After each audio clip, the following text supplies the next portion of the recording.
everyone, and welcome back to Catholic Family News. I'm Murray Rundus, the production manager of CFN, and I'm very honored to be joined by Ambassador Eduard Habsburg. Outside of being the ambassador of Hungary to the Holy See, he is also the Archduke of Austria and has written an amazing book, The Habsburg Way, published by Sophia Institute Press, which you can buy using our referral link in the description there. So it's my pleasure to have you on, Ambassador Habsburg. How have you been? Thank you. I'm very well. Thank you, Murray, for having me on your show. Absolutely. Well, I wanted to ask you firstly about your life and your title as ambassador and archduke. You know, you were born in Bavaria in Germany, and you're the Archduke of Austria, and somehow you're the ambassador of Hungary. Could you maybe tell our audience how did a Habsburg born in Germany end up being the ambassador of Hungary? Well, I'll first begin by explaining that I'm not the Archduke because, funnily enough, every single member of the Habsburg family are Archdukes or Archduchesses. So I am one of the many, and by far not an important one. I'm very, very far down the line. I would have to commit quite a massacre to become emperor. That's the first thing. And the second thing is, how did I become ambassador for Hungary to the Holy See? I got into that a bit like Pontius Pilate into the Creed. I didn't really expect it to be that. And when I was asked for the first time whether I could imagine doing that, I thought, me, never in the world will I be an ambassador, because I had a totally wrong idea about what an ambassador does. I thought it was incredibly dull. I thought you would stand around on cocktails with a glass in your hand, smile limpidly, and not be able to ever say your real opinion in order not to cause a diplomatic crisis. But I was totally wrong. And thank God the Hungarian government believed in me, that I could do that. And for me, that meant to basically learn Hungarian. I had a very rudimentary Hungarian because I always lived outside of Hungary. So I had to learn this murderously difficult language in order to be able to be ambassador. And all of that happened 9 years ago. This summer, it'll be 9 years that I'm here in Rome working as ambassador. It's the greatest job I've ever had in all my life. And it's a miracle that I managed to squeeze out a little book between all my tasks here. But I wrote it over a summer with many Habsburg biographies in the shelf. I always grabbed them, pulled them out, looked for material, and then wrote a little book. And the idea, of course, was to give an American audience a nice, easy, readable introduction into my family, but not just the family history, but into the core principles that we stand for. And that made it a bit different from other Habsburg books. Absolutely. Yeah, and it really is a fun read. I enjoyed reading it. And maybe you could give our audience perhaps an introduction. I'm sure much of our audience knows about the Habsburg family because of the legendary Holy Roman Empire. But perhaps you could also just tell us about the origins of the Habsburg family. Where did the Habsburg dynasty start, and how did it become an imperial powerhouse that it became? Yeah, well, we began in the little corner between Switzerland, Germany, and France.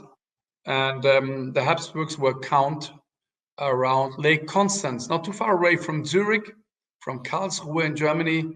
And the Habsburg counts would have remained Habsburg counts if the prince electors hadn't decided in 1273 to elect my ancestor Rudolf, an elderly count, as I said, to become the king of the Holy Roman Empire. I say king because he was never anointed and crowned by the Pope, and therefore only considered king of the Holy Roman Empire. And they did that after 25 years of interregnum, which is the time where there was no emperor. It was a terrible time for the Holy Roman Empire. And he had to pick up the pieces and put everything back in order again. And they gathered they will choose an elderly gentleman that is in no danger of founding a dynasty. And were they ever wrong, I can only say. But so he became emperor, and he very well rebuilt the Holy Roman Empire and everything. And in order to put order back, he had to take away countries that had been taken by during these chaotic times. And one of those countries taken was Austria, had been taken by Ottokar of Bohemia. And he negotiated with him. He tried to do it peaceful, but in the end, Ottokar didn't want to. So he had to fight him in a great battle. And after that, he had to find someone whom he could give Austria as to look after, and he gave it to his sons. And that connected the Habsburgs with Austria right there and then at the end of the 13th century. And then for a few years, the Habsburgs disappeared into darkness, if you want. They were out of the game again. But from the end 15th, early 16th century on, the Habsburgs, European history is unthinkable without our family, and remained so until the end of the First World War. So for about 600 to 800 years. Mhm. And the Habsburg dynasty, of course, controlled most of Europe, whether that be Spain at one point, the Netherlands, Austria, Germany. As a Habsburg growing up, did you have was your identity more with Germany, with Austria, or where did your identity lay when it came to national identity? Now, that's a thing that's very typical about the Habsburgs. There's two things that are typical about the Habsburgs. One of them is we always say Habsburg is a plural word. There is no singular for Habsburg because there is never only one, there is always many. That's one thing. And the other thing is we never only stand for one country or nation. Take my case. I grew up in Germany, but my father was from the Hungarian branch of the Habsburgs, and his family had fled from Hungary. So he was without passport and without states. But the Habsburgs, of course, were also in Austria and in many other countries of Central Europe. So we always belong to several countries. We have our feet in several countries. We speak several languages. And my identity was always split up between several countries.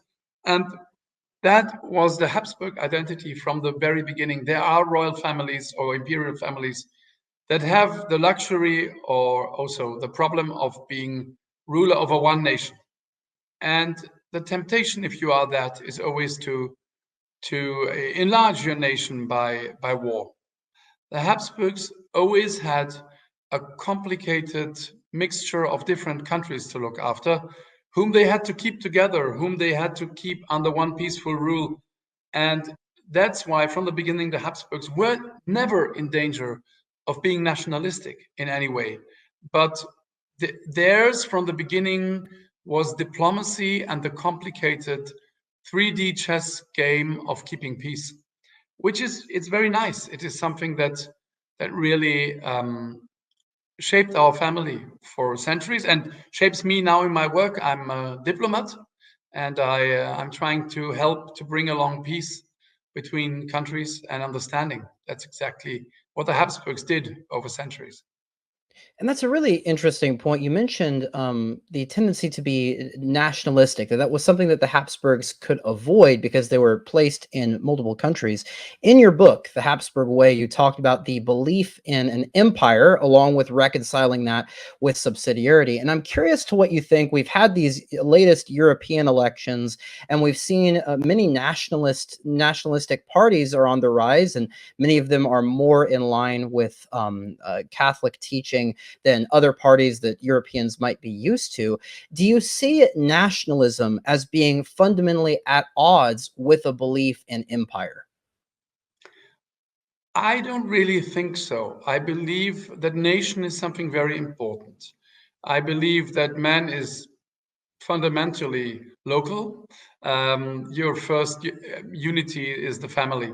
Then you have the township, you have the county, and in the end, the nation is sort of, I think, quite a high level, something that we can still associate with as normal human beings.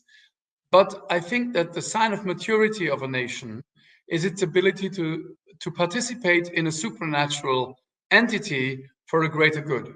That's my idea. So I think nation is important, but nations should be able to work together with other nations. However, this will only work if that supernatural entity is supernatural. Here we go.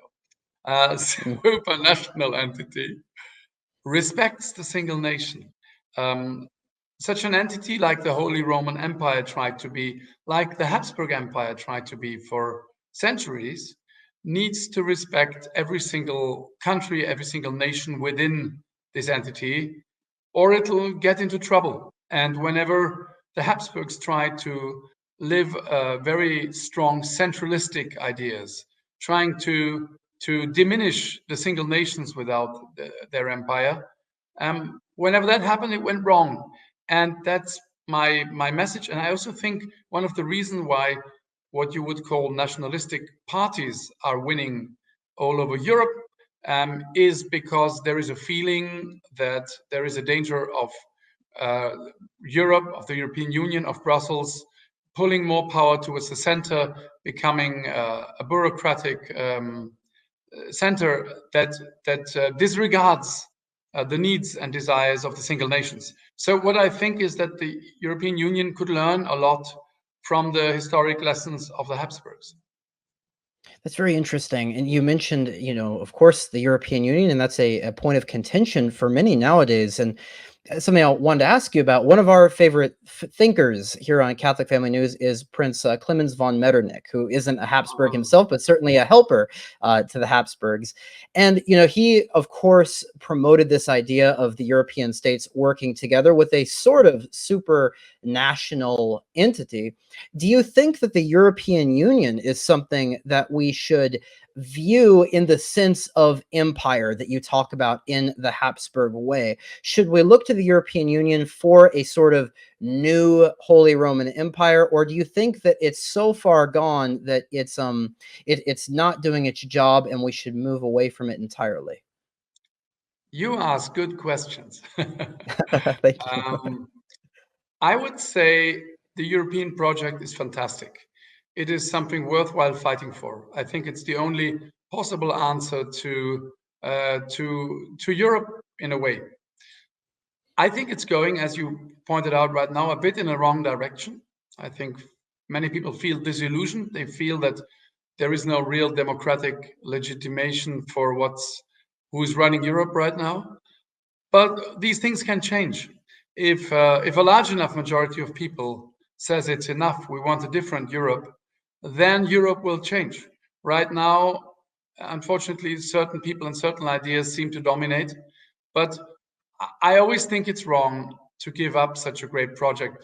I think the Brexit, as understandable as it was as a reaction to many of the points I just said, the feeling that you're being run over by, I think the Brexit wasn't a good thing. Also, Hungary, my country, lost a great ally in the European Parliament and politics. So yes, I believe in the European project. No, I don't think it's going in a good direction right now. But the solution is never to give up, but to reform, to reshape, to bring new ideas in. And that's how I would go about it. Yeah, very interesting. And I wanted to maybe shift the subject over to the importance that royal families and imperial families have had in European history, because I think to much of our American audience, it seems very odd about what exactly a monarch could offer to a nation. And we look to things like the United Kingdom and say, well, what value is all of this money going to when this monarch doesn't do anything politically? He stands there as a political symbol almost. At least that's what many Americans view the monarchy as. Do you think that these imperial and royal families across Europe still offer value in, for example, the United Kingdom or Spain, that should be preserved in their present form? Well, that's a series of questions. A topic I've been thinking about a lot. I'm, of course, no specialist on the exact systems of monarchy. First of all, I think one of the points I make in my book is that indeed a monarch can give a lot to a country. Some of the best countries in Europe are monarchies. I personally believe that constitutional monarchies, as we have them now, don't really make a good sell, because they look like glorified presidents that are also on stamps and on coffee mugs. But they don't really, as you said, they don't really explain why one would need a dynasty in a country, if you could just vote for a president.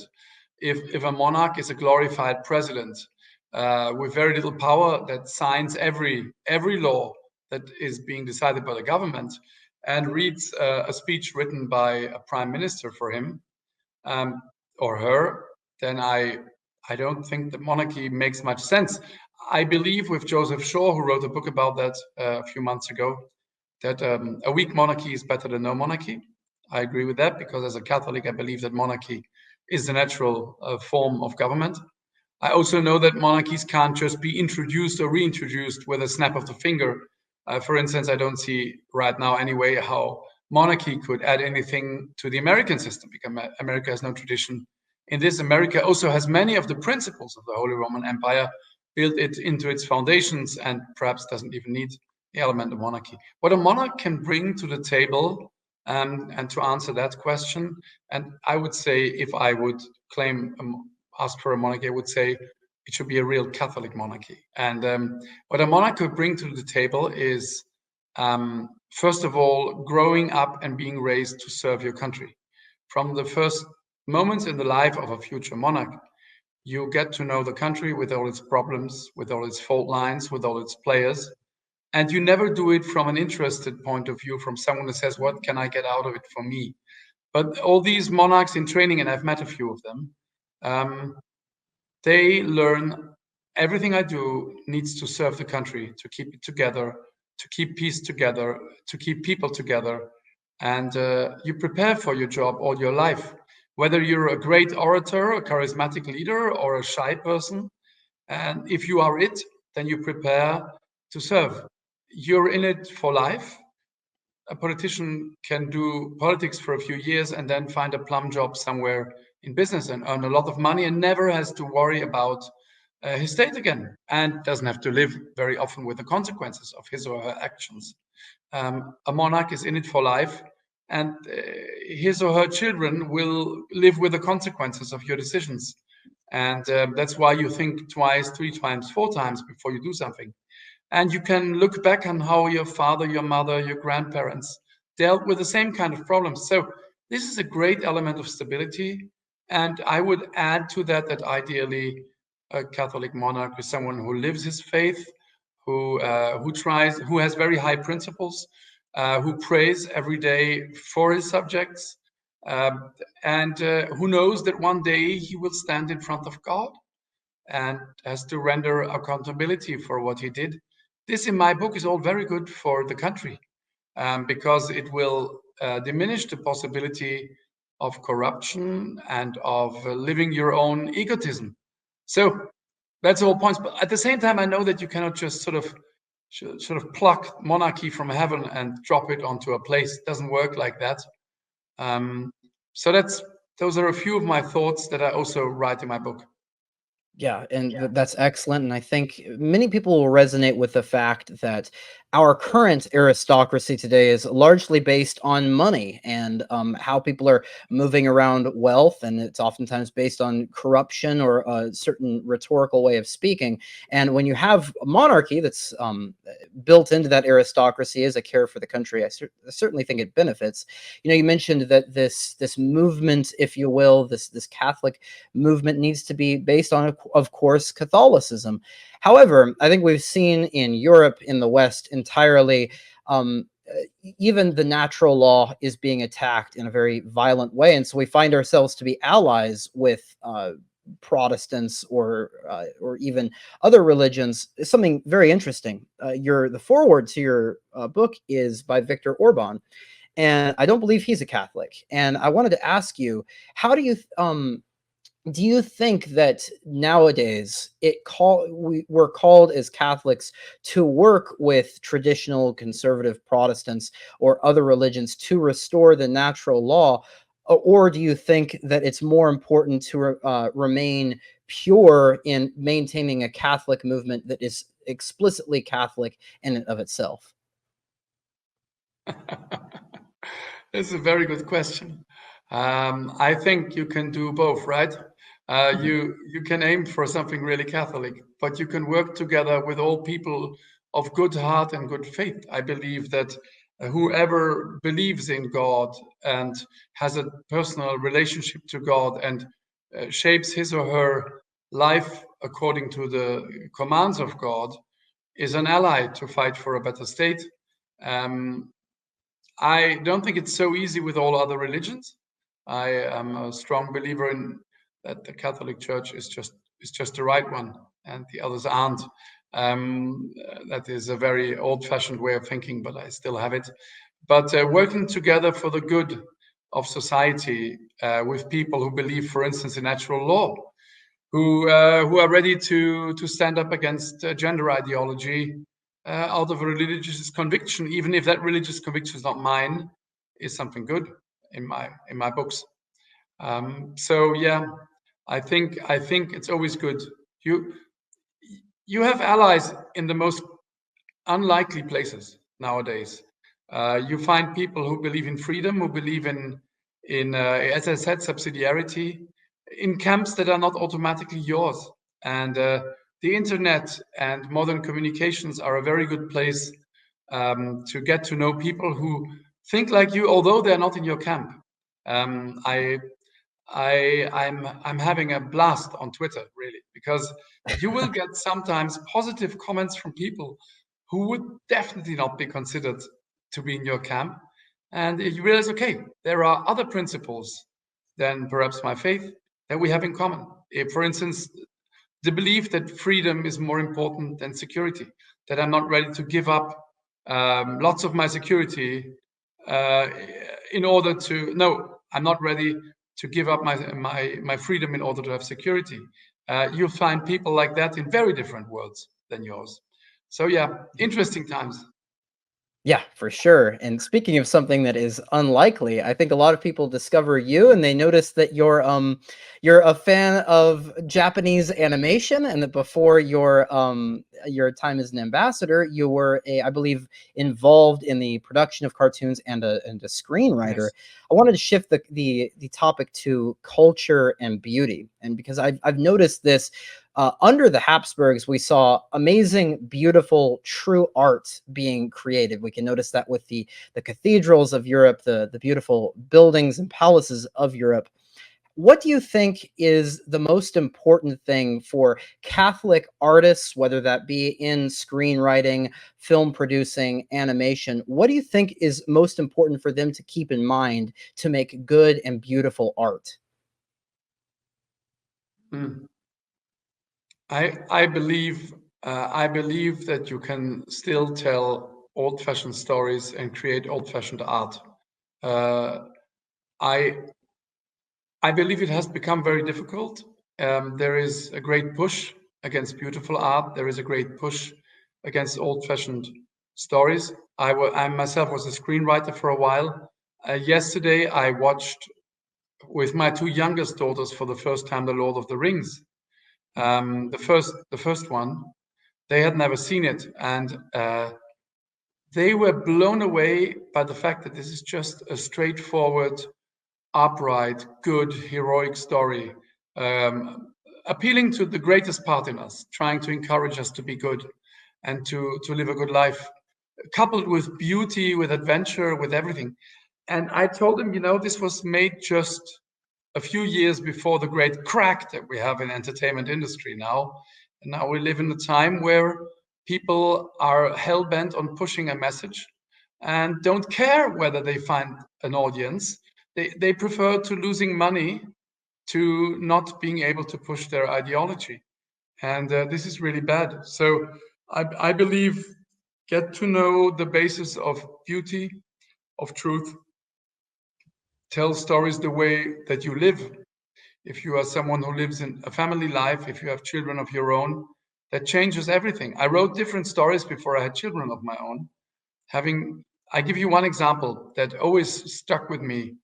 When we had our first baby in 1996, and I remember that a few months after she was born, my wife and I watched Gone with the Wind. Great film, quite depressing but wonderful.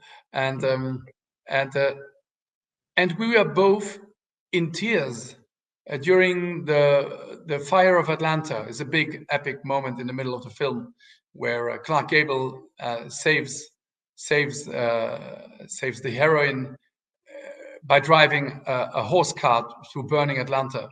We were in tears because up to then I had never noticed that in the back of the carriage there is a baby. I had remembered seeing the film. I was just thrilled about the two of them.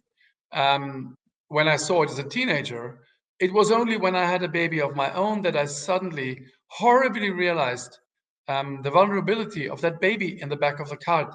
And I hadn't noticed before. So what I'm saying is here, having children of your own transforms you. You can't write really bad horror scripts anymore after you have children. You can do that before. Afterwards, you realize what a horrible thing you do. That's also one of the things that I observe is we are living in a time where family is disencouraged. Family life is disencouraged. Having lots of children is disencouraged. Healthy family life is disencouraged. Binding yourself to one person for life is disencouraged. We live in a time where you're encouraged to be glued to the screen, live alone, and change your identity every 5 minutes. Once you commit to the other path, then you see the world as it really is. So these are a few experiences from my own life as a scriptwriter, as a producer, and now as a diplomat. It changes everything. And you can make a difference. Deciding to get married and have lots of children changes everything. It changes your outlook on the world. It changes the ability of the media to influence you, because if you have 4 or 5 small children, you don't have that much time for watching films. You don't follow every new fad because you're busy with your children and with the reality of life. Mm-hmm. And I think all of this is especially important for young people, young men and women. And that's, I think, how this book read to me. The Habsburg Way, it read as sort of this ancient advice coming from the Habsburg family and the principles underlying it for young people today to make sure that their lives don't go completely off course. Now, in the book, it focuses on different rules that people should follow according to these Habsburg principles. Do you have a rule that you find to be the most important that people should follow? And why do you think that is the most important rule? Well, all 7 rules are very important, of course. I picking out one of them, it would be would be very difficult. I oh every I would say the most important rule, perhaps, and I would have put it on in the first place, but I put it in the last place, is die well. I believe that the Habsburgs were shaped all their lives by knowing that they had to die one day, by preparing for their last minute every day of their life, as Roman philosophers encouraged to live with your mortality and to think about it in Greek philosophers. So the Habsburgs were acutely aware that they would die one day. They prepared that day as well as one could. Of course, you can never prepare your death, but they prepared for their death all of their lives. They tried to be in the state of grace all the time. They tried to prepare their funeral in a way that people prayed for them and gave them a chance that their soul might get to heaven. In my book, I tell several very moving stories that show you how much this thought and this principle permeated the entire life of Habsburg rulers. I know that nowadays we live in the firm knowledge that we are the exception. We are not going to die. Everybody else, yes, but not us. But we are going to die. And all our life and also our afterlife may depend on how we die. So I think you cannot understand the Habsburgs and you can't understand a Christian life if you don't prepare to die every day a little bit by praying, by living your faith life, by being aware that all of this is transitory. All of this can be taken from you in a second, and then all you have is your prayers and your love and your path towards God. Read my book, read the stories.